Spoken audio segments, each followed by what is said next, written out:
PPACI, une conférence de presse aux intentions troubles. Hier, je vous avais informé qu'aujourd'hui,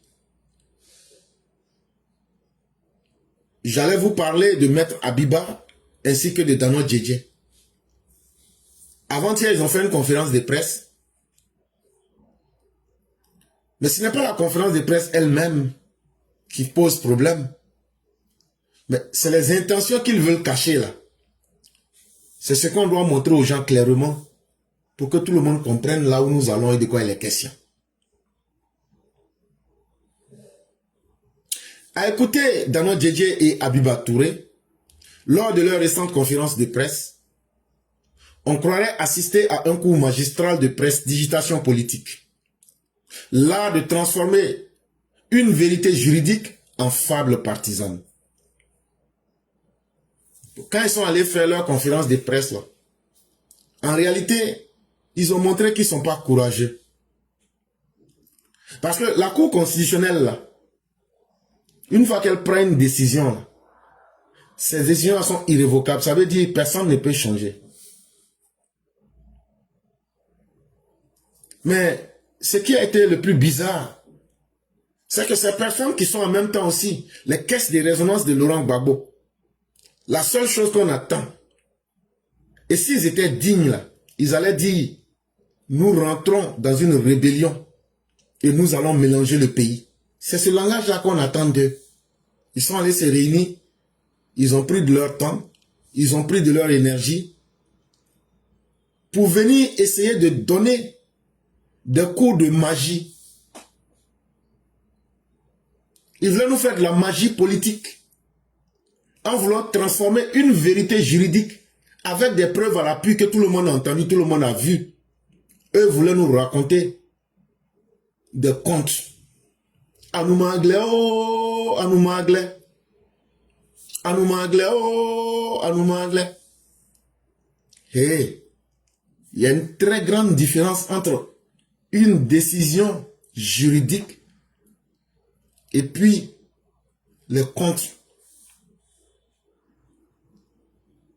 Or, la réalité est beaucoup plus prosaïque. La réalité est ordinaire.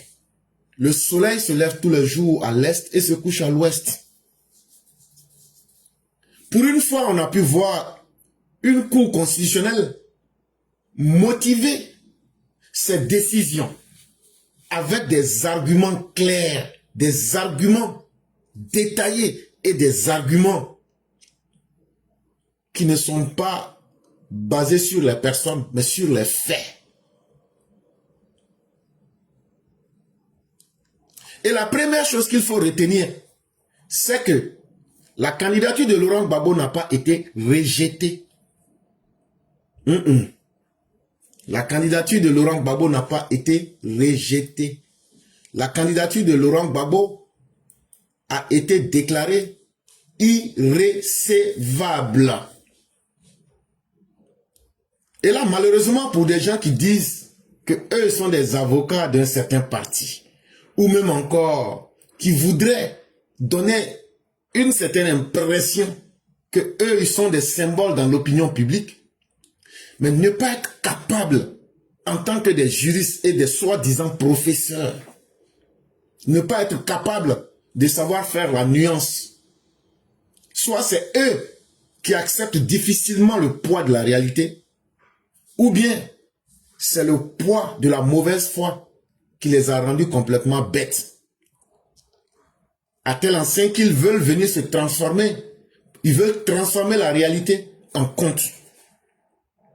Alors que, lorsque tu te mets sur le terrain du droit, chaque mot a son sens, son poids. Et là, on ne peut pas s'amuser à venir dire n'importe quoi. Le rejet suppose qu'un dossier recevable a été examiné et débouté.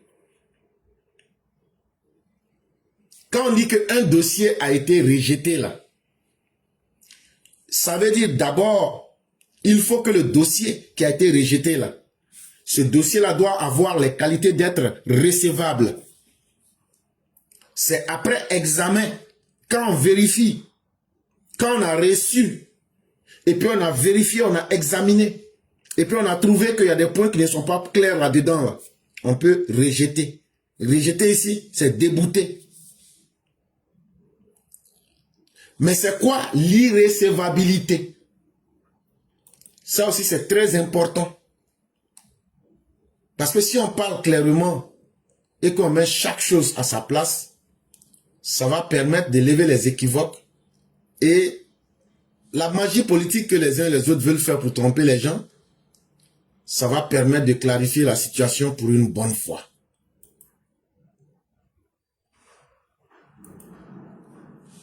L'irrécevabilité, elle s'impose d'emblée, car le requérant ne figurait pas sur la liste électorale.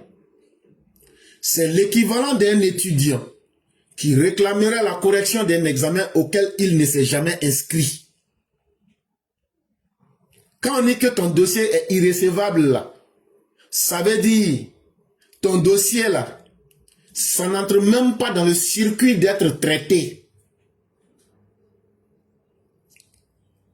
Laurent Gbagbo n'était pas sur la liste électorale. Vous vous souvenez, on vous a dit pour être candidat, il faut être électeur. Mais lui n'est pas sur la liste électorale. Donc, c'est comme quelqu'un, c'est un étudiant qui n'est pas allé faire les examens. Il est resté à la maison le jour des examens. Et puis, il se plaint. Pourquoi on n'a pas corrigé sa feuille?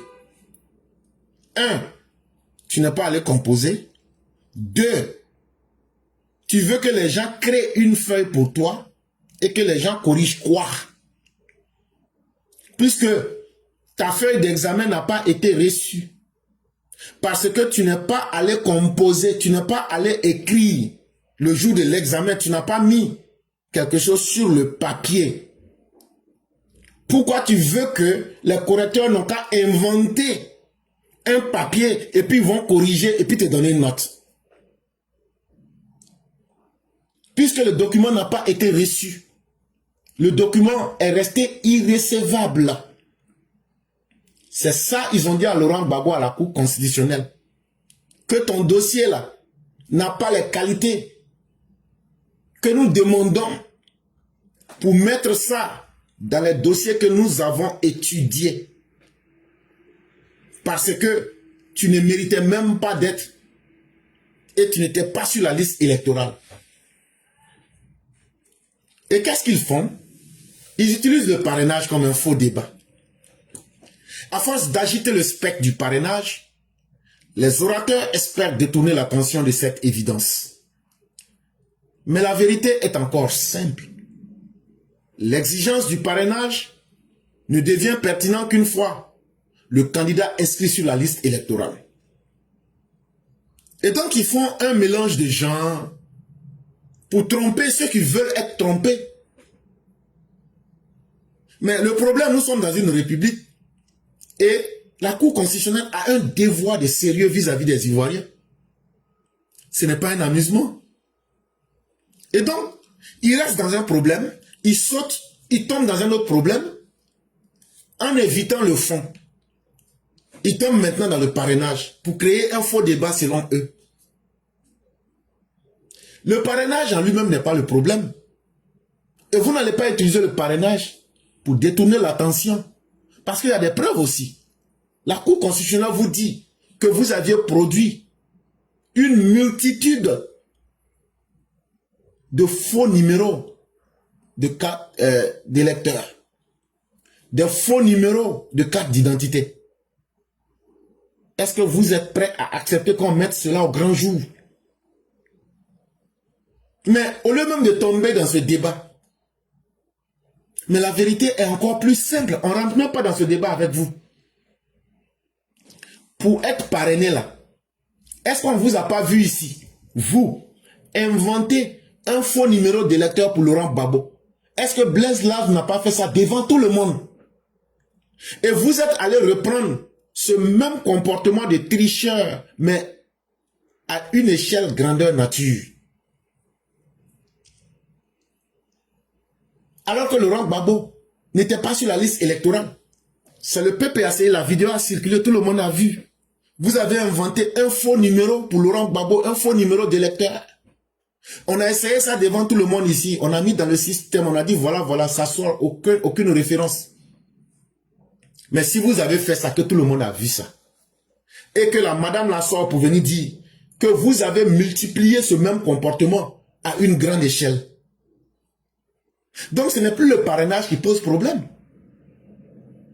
C'est d'abord le fait que votre candidat ne soit pas électeur qui pose problème. Mais c'est aussi que sur le terrain même là, vous avez aussi produit un document pour dire que vous n'arrivez pas à avoir de parrainage sur le terrain. Et donc dans l'incapacité d'avoir des parrainages, vous avez falsifié et créé de faux numéros d'électeurs et de faux numéros de carte d'identité. Et là, pour vous dire en vrai, vous voulez créer une tempête dans un verre d'eau. Pour dire non, le débat, c'est sur le parrainage. Le débat n'est pas sur le parrainage. Puisque Laurent Gbagbo ne peut pas être parrainé puisqu'il n'est pas électeur. Ça, c'est le débat de fond qui s'impose à vous. Donc, on ne va pas rentrer dans vos petits jeux pour discuter avec vous. Et si vous voulez qu'on discute avec vous, on va mettre au grand jour tous les faux numéros et toutes les manigances que vous aviez effectuées depuis le jour où vous aviez créé un faux numéro pour Laurent Gbagbo jusqu'au dernier. Là, on va tout mettre sur Internet, les gens vont voir. Donc, n'essayez pas de tromper les gens pour créer un faux débat là où ça ne doit pas exister. En l'absence de ce préalable, invoquer cette condition révèle de la diversion pure et simple. C'est comme discuter du prix d'un billet d'avion quand on n'a même pas encore de passeport. Ainsi, le parrainage est subsidiaire, sans aucun effet sur la décision constitutionnelle. Au lieu de vouloir nous faire tomber dans une discussion sur le parrainage, demandez-vous d'abord, est-ce que votre Laurent Gbagbo, il était sur la liste électorale? C'est que vous aviez été incapable de prouver et vous êtes allé faire du faux là. C'est comme quelqu'un, il se va payer un billet d'avion alors qu'il n'a même pas de passeport et n'a pas de visa. Quelqu'un qui n'a pas de passeport là, quand tu vas payer ton billet d'avion là-haut, c'est après ça que tu vas aller faire parler à l'ambassade pour avoir visa. Pour dire non, comme j'ai eu déjà billet d'avion là, et puis maintenant, bon, je n'ai pas encore mon passeport, mais donnez-moi le visa. On va mettre le visa là-haut. Visa là, on met ça dans le passeport. Donc, il n'a pas, c'est pas important de sauter pour venir nous faire mentir.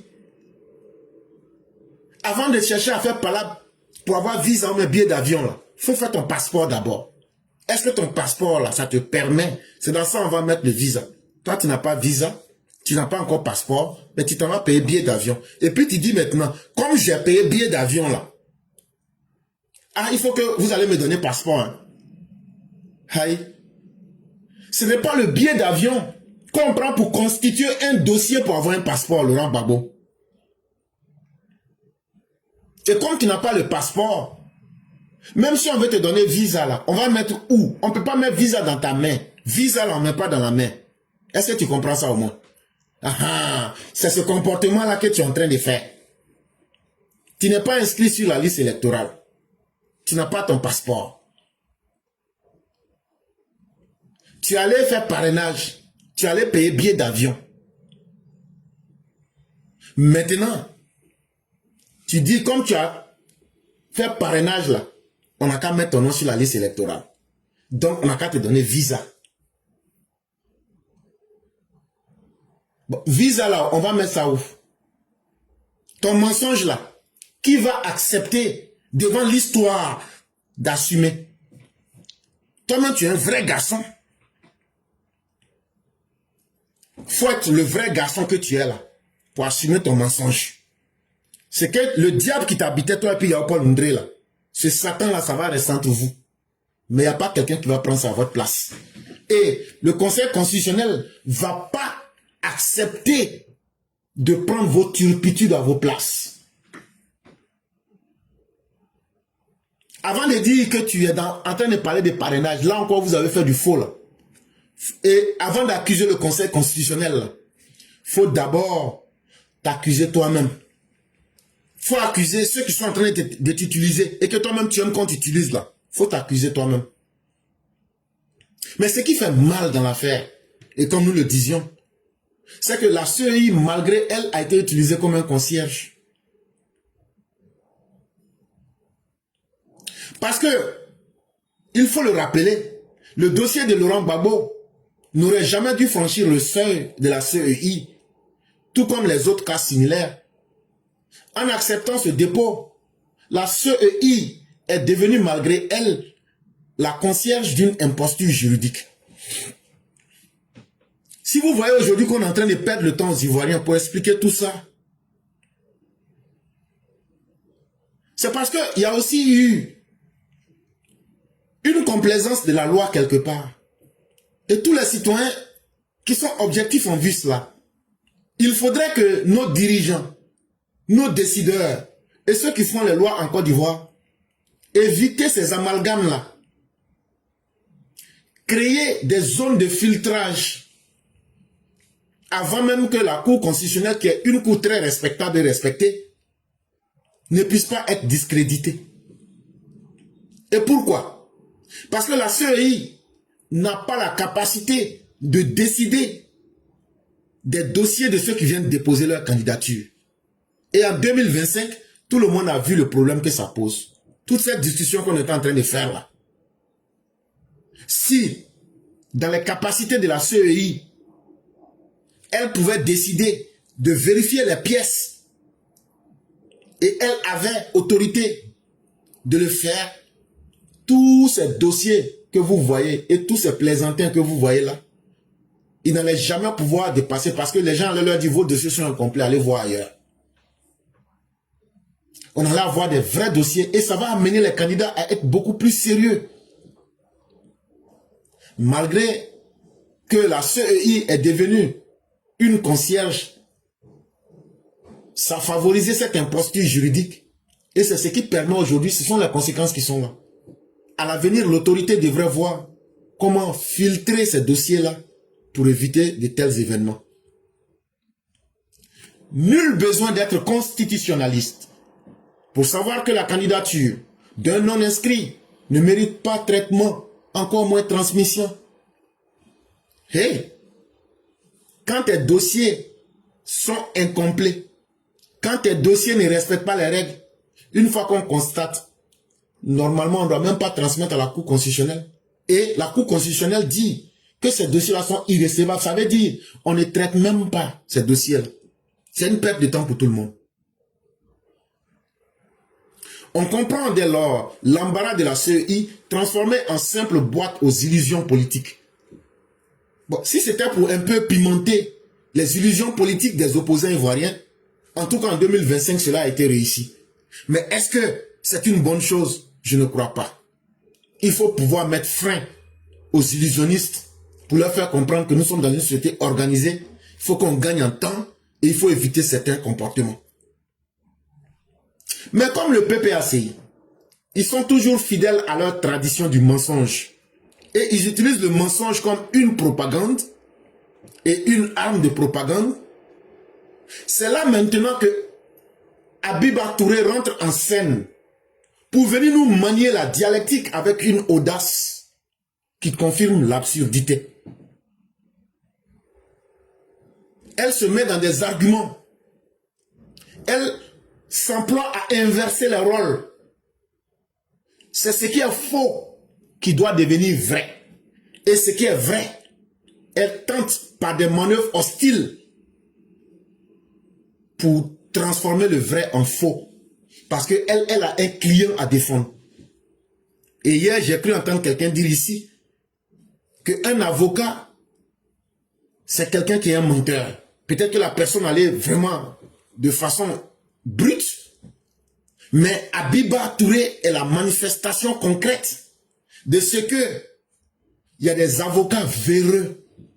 Il y a des avocats qui sont là, eux sont là à l'école du mensonge. Eux là, tout ce qu'ils ont appris dans leur vie, C'est comment transformer le mensonge en vérité. Et comment transformer la vérité en mensonge. En tout cas, Abiba Touré, elle a bien appris ça. Parce que c'est avec elle que le droit est travesti en instrument de propagande. C'est avec elle que la réalité cède la place à un récit de victimisation. Mais le droit a pourtant été dit. Et vous pensez que le reste du monde est idiot? Vous pensez que le reste du monde n'a pas compris ce qui a été dit? Mais votre propagande ne va pas prospérer. Votre victimisation ne passera pas. Et en forçant la main, vous allez nous obliger pour une première fois à mettre tous les dossiers de Laurent Gbagbo au grand jour. Et ça ne sera pas fait pour vous arranger. On va vous aider à enterrer politiquement Laurent Gbagbo. En plus d'avoir fait du faux dans des numéros de carte d'électeur, de carte d'identité, sa date de naissance même pose problème. Les dossiers qu'il a déposés, il a dit qu'il est né le 1er janvier 1945. Alors que sur ces autres documents, il est né le 31 mai 1945.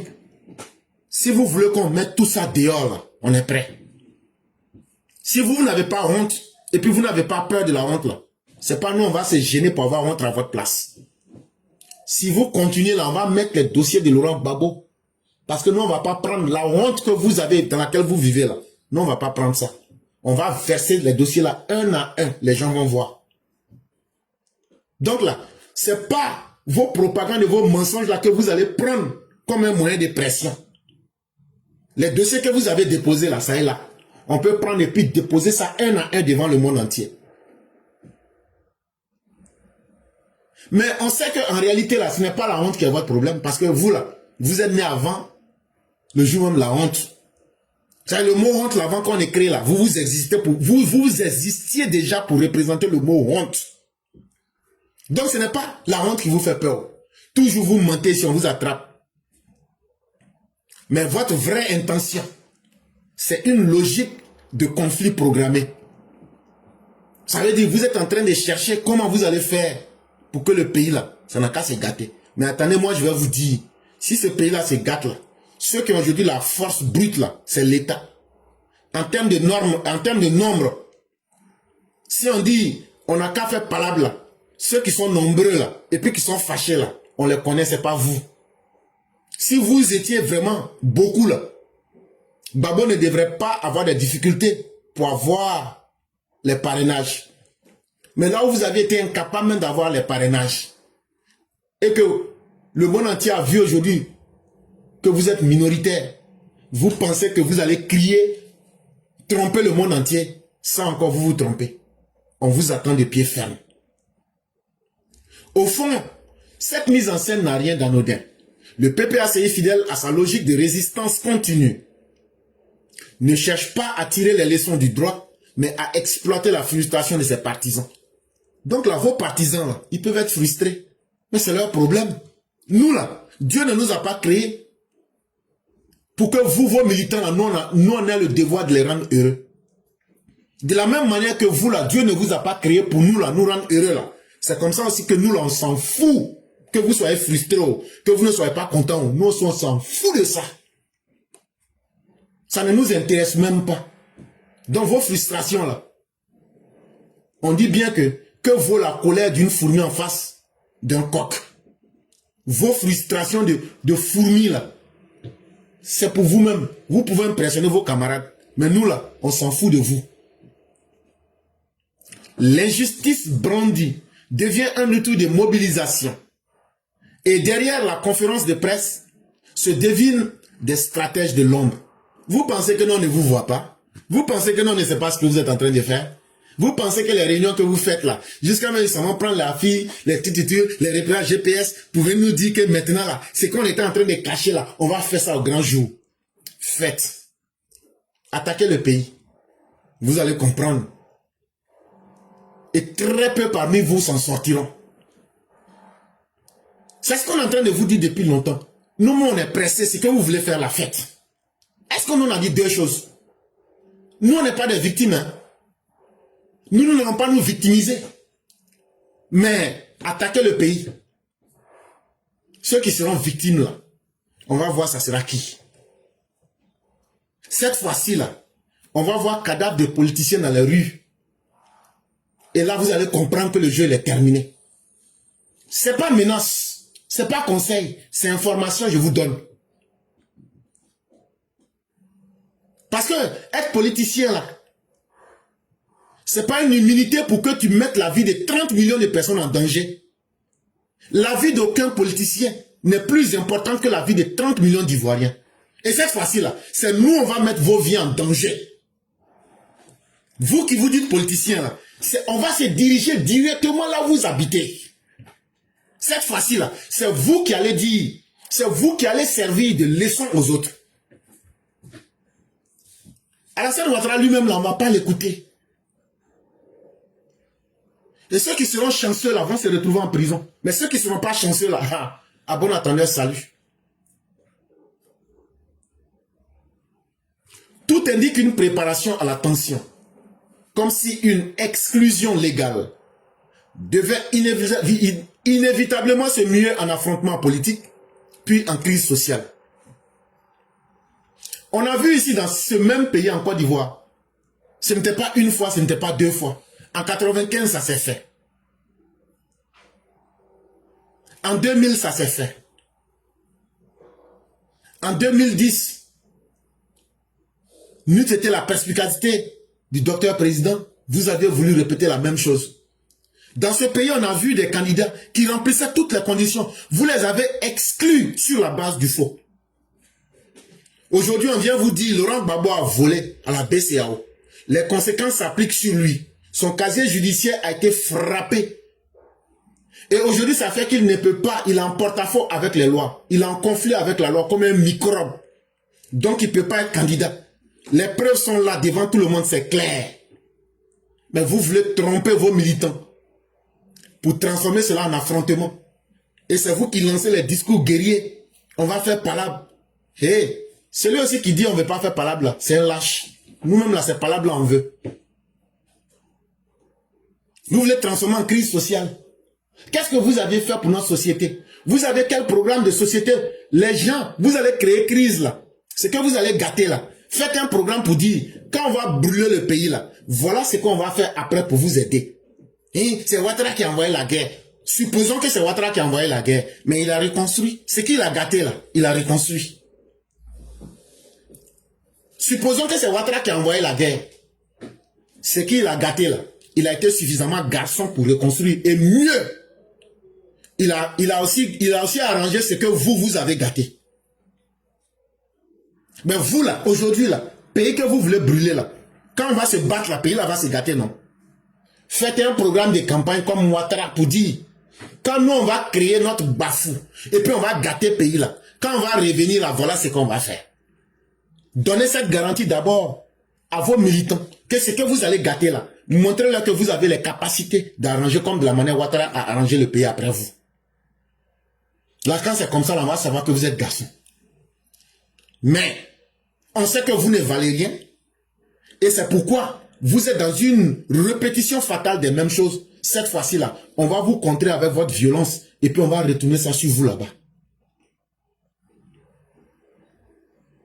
En définitive, loin d'apporter la clarté, cette conférence de presse n'a fait qu'embrouiller davantage l'opinion. Or, les faits sont irréfutables. La candidature de Laurent Gbagbo n'a pas été rejetée. Elle a été déclarée irrécevable. Et j'ai déjà défini ce que c'est que l'irrécevabilité et ce que c'est que le rejet.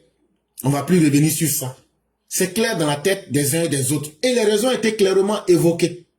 Tout le reste n'est qu'un habillage rhétorique de l'injustifiable. Tout le reste que vous voyez là, c'est la manipulation à travers des mots. Ils veulent manipuler des gens. Ils veulent utiliser des mots pour essayer de tromper les gens, pour justifier l'injustifiable. Mais face à ces manœuvres, le peuple a lui choisi de tourner le dos à la voie du conflit et ce choix s'impose déjà comme une victoire. Mais les Ivoiriens ont déjà compris votre piège. Tu es dans quelque chose, tu ne changes pas. Même quelque chose qu'on aime là, quand tu fais trop là, ça te dégoûte. Vos conneries là, les Ivoiriens n'en ont plus besoin. Vous avez fait ça pendant 20 ans dans l'opposition. Vous avez fait ça pendant 11 ans quand vous étiez au pouvoir. Vous continuez de faire la même chose. Ça n'intéresse plus les Ivoiriens. C'est pourquoi ils ne vous ont pas donné leur parrainage. C'est pourquoi vos cris, vous avez crié, vous avez tout tenté, mais vous échouez parce que même vos militants sont déçus de vous. Ils vous ont tourné le dos. Si vous êtes vraiment garçon là, au lieu de dire aux gens d'aller se battre là, vous-même venez vous battre. Commencez, venez vous placer et puis vous commencez à vous battre. Là maintenant, les gens m'ont dit, comme eux-mêmes ils ont commencé à se mettre devant là, c'est là maintenant que nous-mêmes on va venir. Vous aussi là, allez donner un peu vos vies un jour aussi. La politique, parce que vous voulez là, c'est pour vous, c'est pas pour nous. Donc là, de la manière où Ouattara s'est battu là, sortez aussi vous-même là, vous pliez vos manches et puis vous vous battez. Ouattara est à Abidjan là-bas. L'armée de Côte d'Ivoire à Abidjan là-bas. Vous battez, vous battez dans les camps. On m'a dit, ouais, Babo est sérieux. Ceux qui c'est pas beaucoup parler là. Levez-vous, mettez-vous devant et puis maintenant, allez vous battre. Là, quand vous allez voir là, nous on m'a dit, ah, c'est que vraiment ça devait dire sérieux. On va se mettre maintenant devant pour vous suivre. C'est pourquoi le peuple vous a tourné le dos. Si vous aimez vraiment Palab là, allez faire. On va voir si vous-même vous aimez.